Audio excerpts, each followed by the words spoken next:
Here's this week's briefing. Lawyer, informant, consultant, or something else, Natalia Veselnitskaya and her admission of ties to the Russian government grabbed headlines. But whatever the nature of her relationship with the Kremlin is, the real focus shouldn't be on Veselnitskaya, but rather on Vladimir Putin. Even if, and it's a big if, Putin didn't sanction Veselnitskaya's outreach to the Trump campaign or her recent TV interview with NBC News, he's undoubtedly benefiting from the confusion and chaos she's creating. Putin's no PR novice, and has long been using all tools in his toolkit to make the United States look weaker.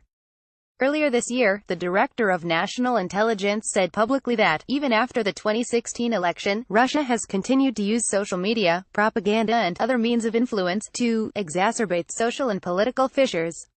This is why the Russians use their bot and troll armies to spread extreme views on all sides of the political and social spectrum, from parkland propaganda to fake news about the Syria strikes. They want to sow discord. And while Putin developed a taste for you, Mr. President, over Hillary Clinton, that preference was based on his views of your likelihood to pursue policies favorable to Russia. But men, and their preferences, are fickle, and Putin may be changing his tune after the United States implemented tough sanctions against Russian oligarchs, retaliated against Moscow for the poisoning of Sergei Skripal and his daughter by expelling Russian diplomats, and led strikes against Syrian chemical weapons targets. Veselnitskaya had long denied ties to the Kremlin, including when she spoke to the Senate Judiciary Committee. Now, in this recent TV interview, she has said that she does have ties to the Kremlin and that she is actively communicating with the Russian government.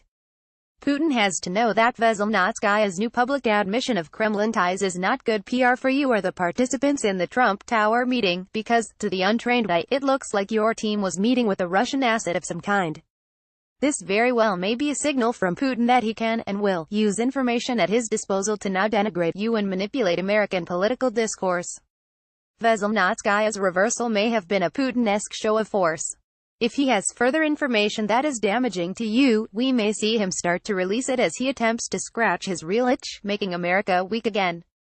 From a security perspective, the last weeks have brought a significant de-escalation of near-term threats from North Korea, and expressions of goodwill and public displays of affection between North Korea and the United States, including Kim Jong-un's statement during the intra-Korean summit that he won't use nuclear weapons to target the United States. Remember when they actively threatened Guam a few months ago? Little Rocket Man is becoming a media darling, and, despite heavy skepticism based on past history, the United States is working hard to see whether Kim will put his money where his mouth is.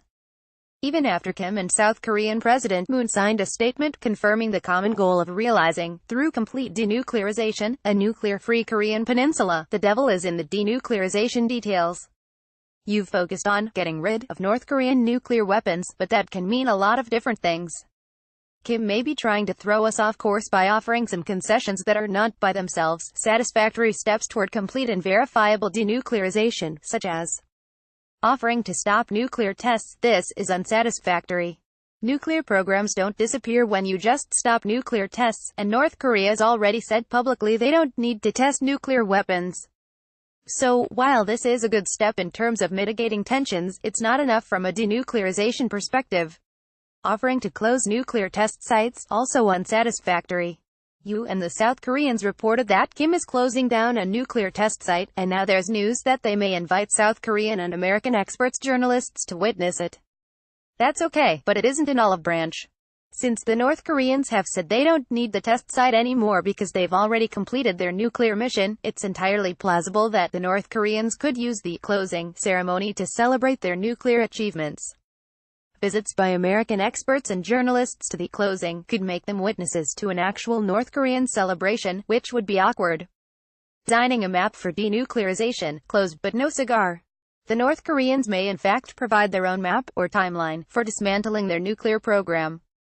But they could use this to lock in a protracted nuclear breakup period, and this can't be a drawn-out affair. Giving them years to relinquish their crown jewels increases the risk that they change their minds, not a small fear, since Kim's been erratic in the past, to say the least. These steps could represent a freeze, which is better than where we were last year, but we need to watch out and keep our eye on denuclearization as we define it. Instead of getting distracted by Kim Jong-un's antics, we need to let the grown-ups hammer out the details and communicate them to the North Koreans well before a U.S.-North Korean summit. Otherwise it will be a media event at best, and a U.S. embarrassment at worst, if we look like we were unprepared, too flexible, or, to put it bluntly, played. In light of your potential trip to Israel next month to open the new U.S. Embassy in Jerusalem, and your decision by May 12 on whether to recertify or decertify the Iran deal, we should expect some rocky waters ahead in the Middle East. Our first priority needs to be the safety and security of U.S. personnel deployed overseas, and if you decertify the Iran deal, Iran may choose not only to restart its nuclear program but also to retaliate by targeting U.S. personnel and interests in the Middle East. Iran is active in theaters including Syria, Iraq and Lebanon, where we have significant numbers of diplomats and military personnel on the ground. In the run-up to the May 12 deadline, we may see increased threats from Iran and may need to devote additional resources to ensure security at U.S. embassies and other diplomatic facilities.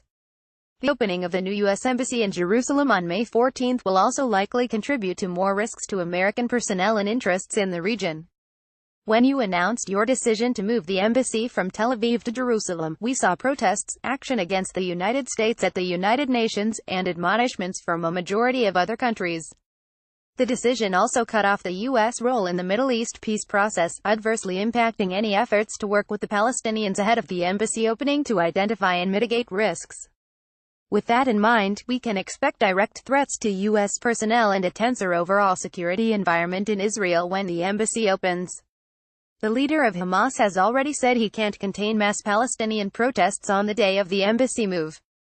This is happening while clashes between Palestinians and Israeli forces at the Israel-Gaza border are ongoing. Over the last month, violence at the border has left 40 Palestinians dead and more than 5,500 wounded, according to the United Nations. May 15 also marks the Palestinian observation of al-Nakba, or as many Palestinians and others call it, the catastrophe that was the creation of the State of Israel and expulsion of hundreds of thousands of Palestinians. Past demonstrations have led to clashes between Palestinians and Israeli security forces, including during last year's demonstrations. Due to all of these events, Mr. President, we assess that there is a heightened risk to U.S. personnel in the Middle East, and the policy team can identify whether additional resources are needed.